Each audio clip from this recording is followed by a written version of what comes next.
But first, wasting no time, you hit the magic button. And that means that Lucas Panzica drops by, and he's going to talk about Nashville and anything else. We're trying to get the technology figured out, Lucas, to where I can actually tell people what to do when it comes to being seen here on Twitch for the morning show. So that's what we're kind of getting into. So good early morning to you before you get to work. Good morning, John. I appreciate you not reaching me out to ask for help with that, because I think people assume because of my age, because I'm still in my 20s, that I'm smart. And that's not always the case. So I appreciate you not making that assumption. Right. Lucas is with our friends at 104.5 FM up in Nashville. And so he's kind of busy. He's a part of the midday show and jack of all trades. And you get to listen to him with a bunch of different things. And so we figured before he actually goes into work at 104.5 The Zone in Nashville to talk, about saber-tooth tigers and anything else that's going on the day, the SEC basketball stuff, we figured we'd bring him in to talk Nashville. So what is the vibe right now after She Believes Cup? Was it Geodis? You're getting ready for Nashville and everyone in. What's the overall vibe heading into the season coming into this weekend? It's good. I mean, it was good to be back in Geodis Park. You know, Nashville SC is building off of what they've done over the last few years. Continuity is kind of the theme going into this season. They made some moves in the offseason. They acquire Fafa Pico from Houston, who's been a fairly productive winger in MLS over the past couple of years. At this point, he's actually, today's his birthday, turning 32 years old, and he's coming in as an experienced guy to inject some pace. And so, of course, we get our first but there's a lot of what happened? No, you get Robo Lucas there? Yeah, we got Robo Lucas for a second, but you were getting into the birthday boy. Yeah, Fafa Pico, the biggest offseason acquisition Nashville made. But overall, the vibe is one of running it back, John. That same foundation that has helped Nashville kind of raise their floor of being above the playoff line in each of their first 3 years of being in MLS, and then just that stardom of Hani Mukhtar and Walker Zimmerman just raising the level of what Nashville is capable of, just trying to add to those pieces. It was a relatively quiet offseason, but Fafa Pico, the biggest addition, and the vibe is good. The man in black jerseys are out. Fans are buying them. They're going to be wearing them on Saturday, be a blackout at Geodis Park, and people are pumped, man. A lot of firsts in the short history of Nashville SC, and so here's the first ever season opener at Geodis Park coming up Saturday. Jared Smith for Lucas Panzica. Hey, good morning, Lucas. Looking at the structure of Nashville going into this year, it's been that question of, we know what Hani Mukhtar is at this point. I think everyone on this continent knows what Hani Mukhtar is at this point.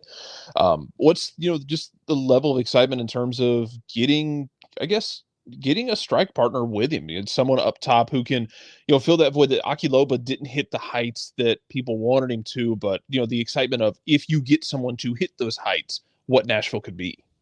Look, I think there's no question. Like, I'm not going to shy away from the fact that Hani Mukhtar needs to play probably close to that MVP level again for Nashville to be a contender this year. I don't think, anybody be messing around and telling you that that's not the case. But Fafa Pico, a guy that not only can help shoulder that burden when it comes to goals and assists, which Hani has so consistently led the way in for Nashville. The stat that I was looking at this week, Hani Mukhtar is responsible for 53% of Nashville's goals that he's either scored or assisted in the history of Nashville Soccer Club, which he's been here for the entirety of, which is just insanity. So Fafa Pico comes in, and not only does he help shoulder that burden on the wing, but it allows a guy like Randall Leal as well to kind of tuck a little more centrally and sort of find those pockets and see what more they can create through the central part of the field, not just down the flanks, not just with the ball at Hani Mukhtar's feet. And then needing guys like CJ Sapong and Teal Bunbury that are a year older, but experienced guys to find the back of the net when given the opportunity.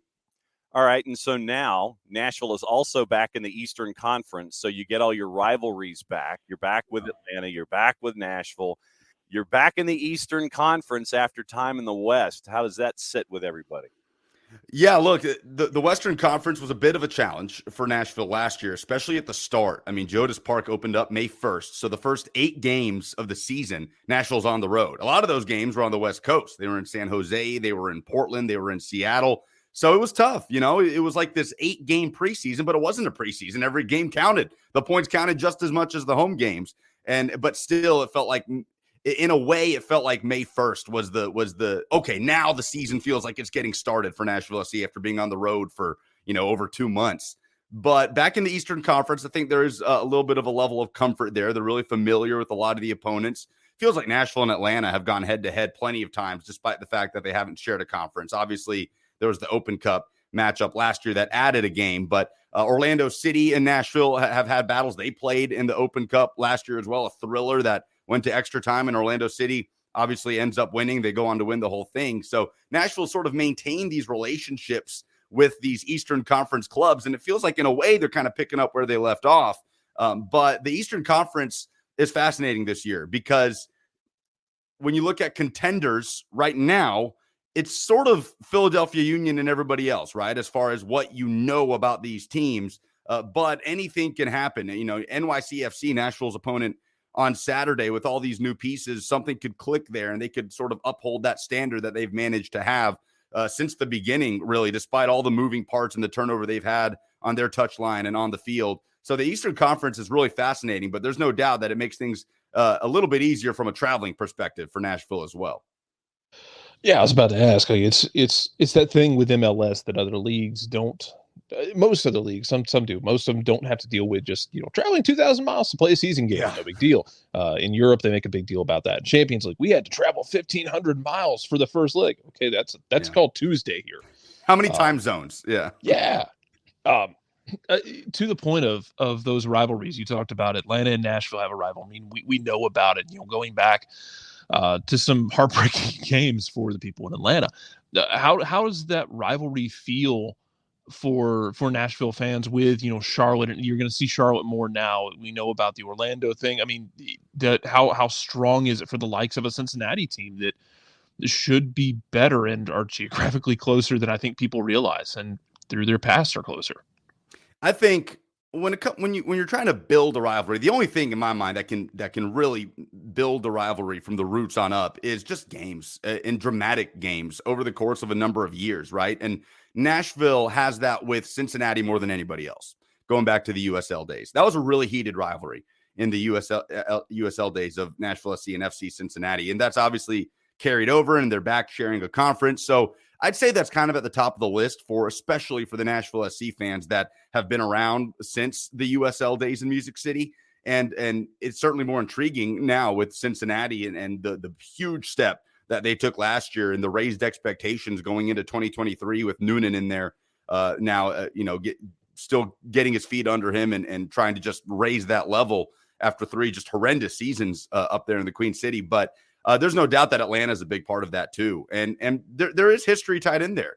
There is Nashville SC history tied in with Atlanta with that first ever MLS game. Nobody's going to forget that first game in 2020 at Nissan Stadium in February before the COVID pandemic shut everything down. Just what that felt like, that first taste of Major League Soccer in Nashville with 60,000 people at Nissan Stadium and Atlanta United coming in and sort of, kind of stealing the party in a way, winning 2-1. Beating Nashville SC on that opening day. So it's interesting because you want to formulate these rivalries, right? You want to add juice to them and you want to talk them up. But to me, the only thing that can do that is games and heated matchups over a number of years. Nashville just has that with Cincinnati more than anybody else, but there's no doubt that it's going to get to that point pretty soon with Atlanta if it hasn't already, I think. The jury of 13 over at MLSsoccer.com is all over the place when it comes to Nashville and what they see. You've got a 5, you've got a 6, you've got a 4. I mean, literally every number it seems like is hit between 4 and 12 when it comes to the Eastern Conference with the jury of 13.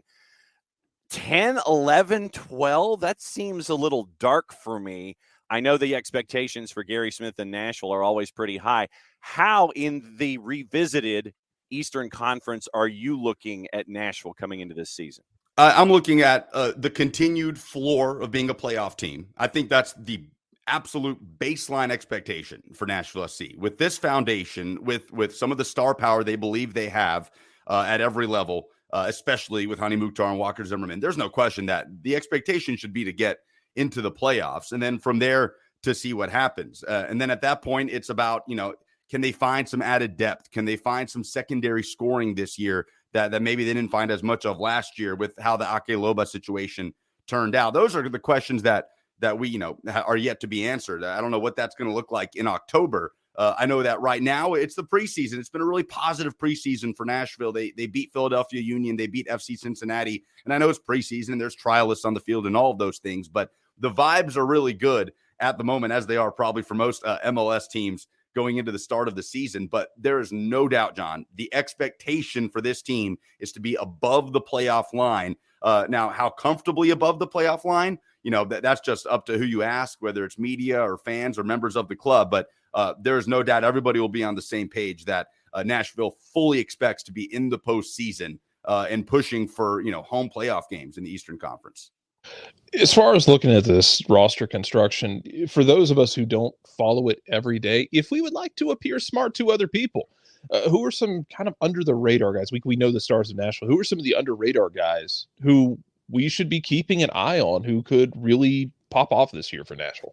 Yeah, so you're right. People will know the likes of Hani Mukhtar and Zimmerman and Shaq Moore, and even a guy like Dan Lovitz that's just been in this league for so long. But I've named 3 out of the 4 likely starters on that back line. To partner with Walker Zimmerman, Dave Romney has been such a mainstay for Nashville SC since they acquired him from LA Galaxy right at the beginning of that inaugural MLS campaign. Well, he's shipped off to New England Revolution, and Jack Marr, the draft pick out of Indiana, who really stepped up his playing time, most career starts he's ever had in his third year as a pro in 2022. I think the onus will be on him to step up with that partnership alongside Walker Zimmerman. Now they bring along Nick Dupuis from LA Galaxy, a younger defender that's kind of followed in the footsteps of Romney. But I think this is Jack Marr's job to lose with that center back position next to Walker Zimmerman. That's a name to keep an eye on for a partnership Nashville hopes will continue on for several years and will just be a seamless transition.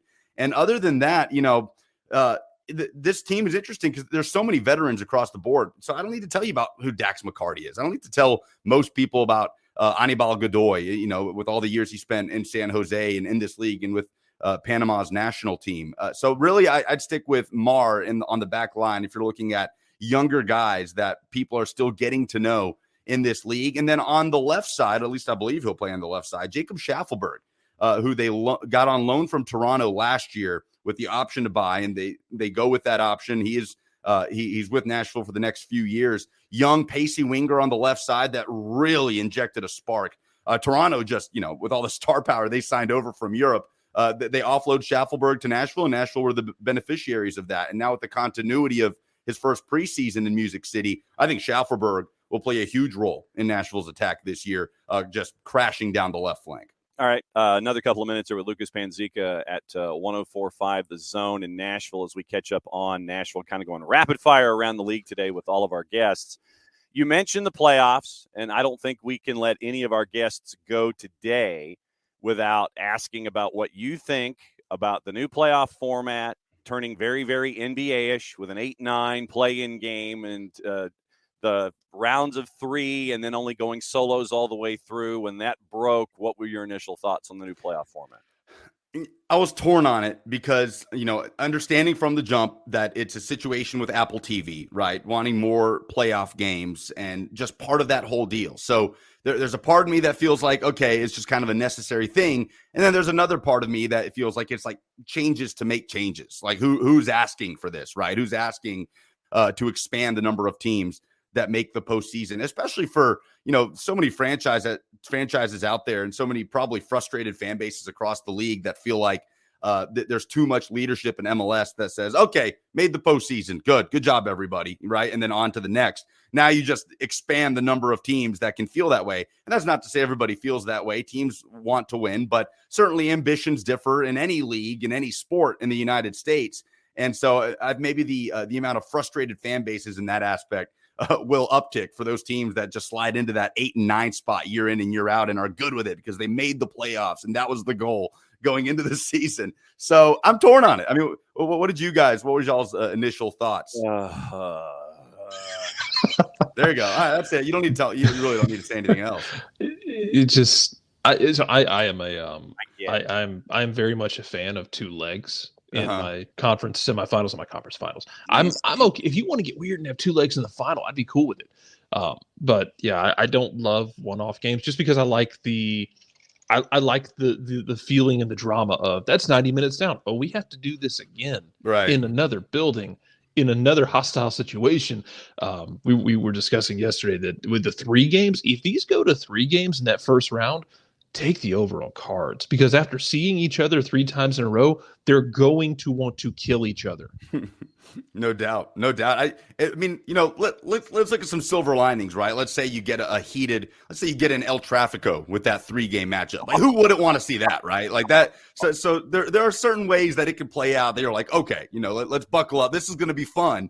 But at the same time, I get the frustrations of like, what are we doing here? Who's really asking for this? Who's standing on the table saying, no, we need 9 playoff teams per conference? Well, and the way that I was kind of looking at it, yes, I don't mind the best of 3 5-pointer up front, but I would have liked in the semis and the final to go to 2 legs. So that way, at least you're introducing more matches as you go forward. I'm hoping that this initial idea for the playoff entry was just the first step.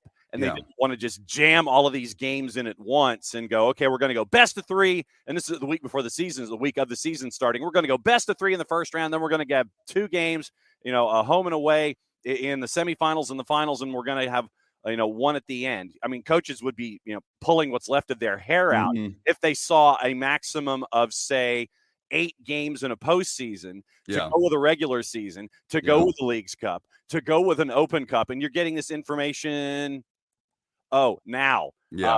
So I'm hoping that this is in stages. I get it, because I know that Apple TV wants more inventory to try to attract folks and sell things and all that. I get that this is TV motivated or stream service motivated, but I was looking for 2 legs. I wanted 2 legs later, the later we went. Yeah, that's that balance of you got to understand why it's happening, but you don't have to like it. That's okay. So you're saying it's like vegetables? Yes. Exactly like vegetables. Okay. Yes. Okay. So if it was a vegetable, how would this playoff format go with you?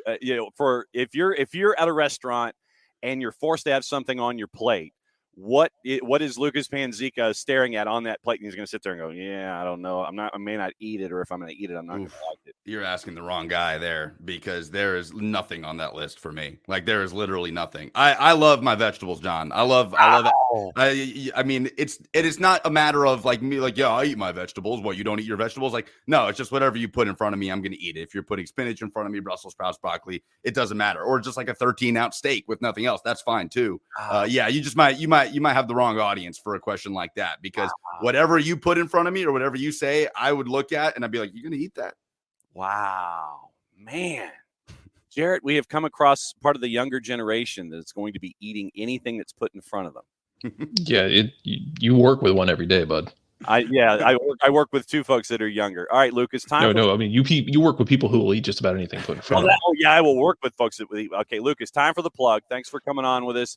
How do they keep in touch with you on the media that is social and what you're doing up there in Nashville at 104.5? How do they do it? Yeah, at Lucas Panzica on Twitter. We're on 10 to 1 every single day on 104.5. The Zone, the Buck Rising Show is where you can find me. A lot of Titans talk, a lot of Vols talk, but season kicks off on Saturday, and I can't wait to be in the house when they host NYCFC, who, by the way, fascinated to see what NYCFC looks like this weekend and this season with the offseason of goodbyes that they had, but still feels like that standard hasn't changed for them. So can't wait to see how that all plays out. And just so happy that MLS is finally back. It only been a few months, but it feels like it's been too long. Yeah, we had Glenn Crooks on the show yesterday, and he broke down everything with NYCFC for us. Lucas, obviously, anytime there's anything going on that you want to talk about, just elbow your way in, and we will bring you forward here on the show. Thanks for hanging out with us here on SDH Bat and Leadoff on a very busy Thursday, breaking down Nashville and your thoughts on Major League Soccer.